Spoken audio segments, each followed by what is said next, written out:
that I will be able to persuade the elders to go knocking on doors and say to them, this behaviour is un-Islamic and I want it to stop because I'm going to tell the whole community about you and what you're doing if you don't. Now, they weren't prepared to do that. Acknowledging the problem with the community's response to the crimes is one thing. Introducing a possible reason linked to their faith is quite another. There is a possibility for me that this is linked to Islam. Maybe it's not, but maybe it is. When you have in the Quran... How can you say it's linked to Islam? Because on what basis? What's your evidence? Okay, the Quran, you can take sexual slaves. You can take sexual slaves. Whatever you read outside of your four wives... That you can take non-Muslim women as sexual slaves. I don't think you could find it. It is nice to see you reading the Quran, though, I have to say. It's obviously not making a difference, is it? Because you're still distorting it. No, I'm not distorting. I'm reading it. If you fear that you not deal justly with the orphan girls, then marry those that please you of other women, 2, 3 or 4.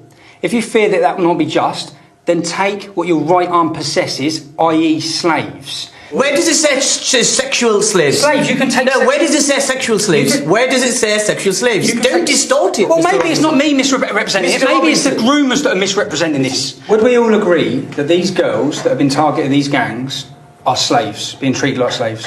Can we agree? Look, I think that is a very unhelpful way of tackling the issue. They're being treated like slaves, and we have chapters in here that tell them it's okay to take non-Muslim women as slaves, and to me, that needs to be explored. Tommy, if that's not right, it says slaves. Tommy, only a few weeks ago, we saw imams, over 500 mosques, deliver a sermon against grooming. That's good. Okay? In 2002, when it started, when you dealt that very first case here in Keighley, they got 4 years. Now they're getting life sentences. Do you think it has anything to do with the ideology behind the fact that under Sharia, as soon as a girl starts puberty, she's fair game? Yeah. No, now, absolutely not. Yes, it is. A Muslim man, for example, cannot have sex outside of marriage, cannot marry somebody who is not a consenting adult, and can certainly not commit any of these offences. Islam is utterly against grooming, child abuse, any form of abuse against any individual. Could a man have a marriage to a 5-year-old consummated if she started precocious puberty? If she starts showing signs of physical maturity, then yes, that's permissible, as I stated. That's what about the age principle. 4? If there are signs 3. of... So this is something that becomes biologically impossible. Because what about, because you've tried to justify sexual slavery after a war. So what if a man finds a 7-year-old, let's say, started her period? Could he take her back as a sex slave? So that's a whole different debate on slavery and concubinage. I'm just talking about the minor aspect. Would that be fine? Yeah, so if a girl is any age, she can be taken as a sex slave, right? Yeah, as opposed to being left to die. 3 times. They can mutter now. They all mutter now. 3 times, Mr. Speaker, these Labour MPs voted against the National Inquiry. They voted against it 3 times. Liberal Democrats didn't bother to vote at all, asleep at the wheel. Labour MPs voted against a reasoned amendment to the Children's Bill. At committee stage of that bill, they voted against. They know the truth as we on the side of the House do. Yes. 3 times, I will repeat myself, Mr. Speaker, 3 times. Labour MPs voted against a reasoned amendment to the Children's Bill. At committee stage of that bill, they voted against. At committee stage of the Crime and Policing Bill, they voted against a national inquiry.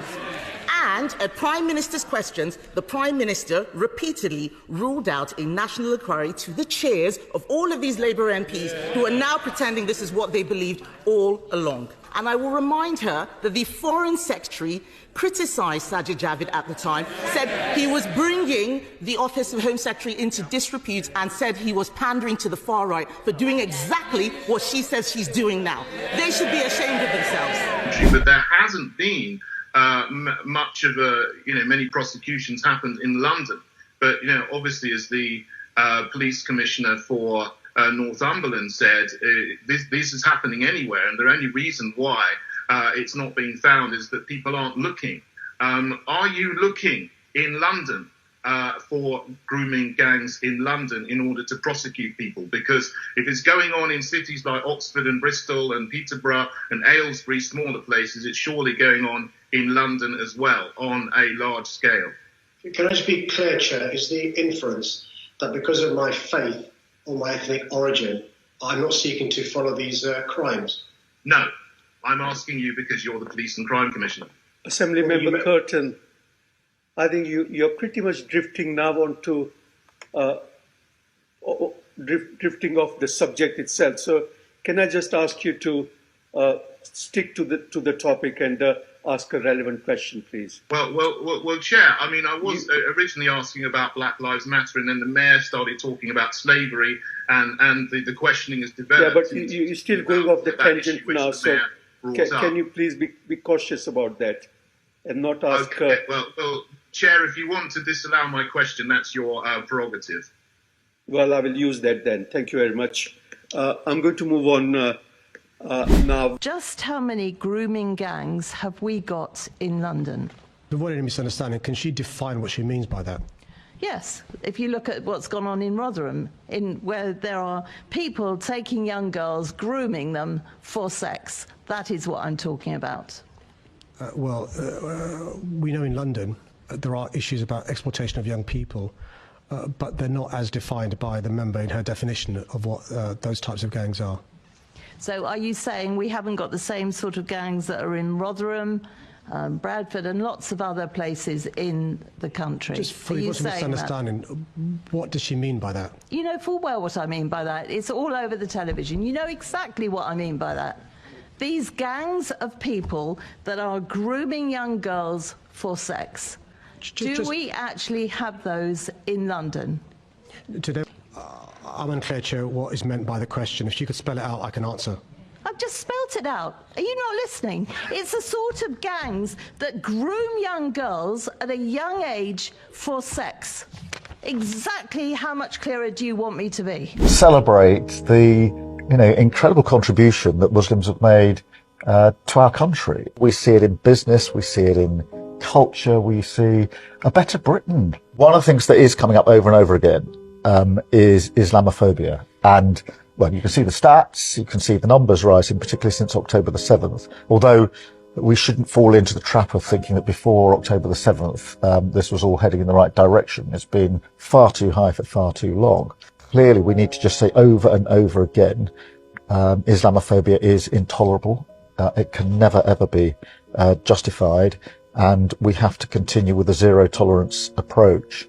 And I think there's more we can do in government. There's certainly stuff online which I think needs tackling much more robustly than it is at the moment. What I'm hoping, Keir, is your experience as a prosecutor means you'll be thinking about the strategy we can use to make sure we take action against those who break the law. There's a massive impact on people and their lives, their feeling about being able to walk around their own, communities, their streets, their places of work or wherever it may be. It is certainly not low level. It really, really impacts people. I've seen so many cases for myself. What excites me, though, is I've been campaigning across the country. We've got so many Labour candidates who are Muslim, who are Hindu, who are Sikh, who are Jewish, who are Christian. I think, our candidates are the most diverse we've ever had. It's the best team I think the Labour Party has ever put forward for an election. But look, this is a time of great celebration, and, I do say Eid Mubarak, my friend. YouTube continues to promote them videos. They should not be appearing in our recommendation engine. If they are, I will take this back to our team and see what the problem is. Okay, but they are.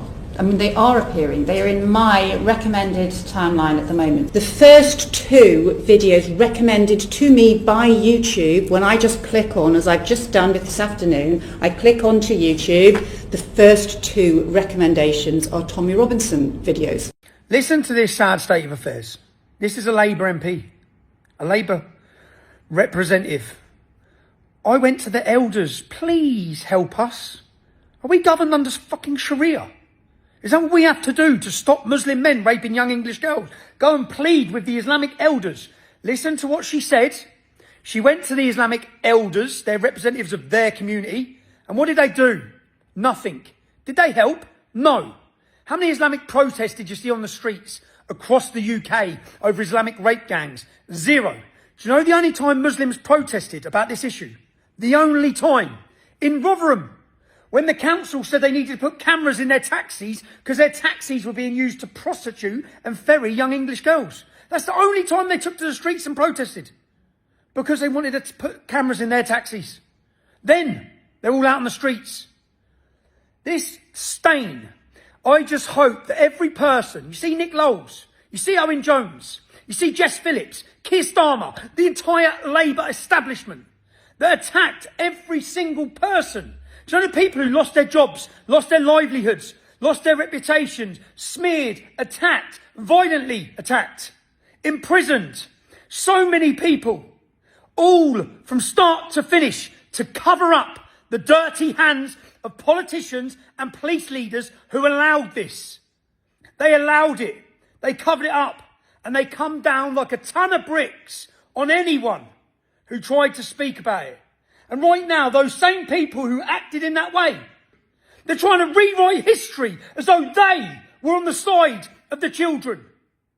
You were on the side of the rapists. Labour, you were on the side of the rapists. Yes, I'm angry. And so should every single person in Britain be angry. Because you see all those traitors in Parliament, all of them sitting there in Parliament, they all knew what was happening. You see the entire mainstream media, every one of the journalists, they all knew what was happening. You see Andrew Norfolk, who won all the awards for exposing this, he knew what was happening. Every one of them knew what was happening. They let it happen. They didn't care. In fact, right now, they'd still be letting it happen. It would still be allowed to happen. If it wasn't for the people who stuck to the streets, if it wasn't for the survivors, if it wasn't for the whistleblowers, do not allow them to rewrite history. Any of them.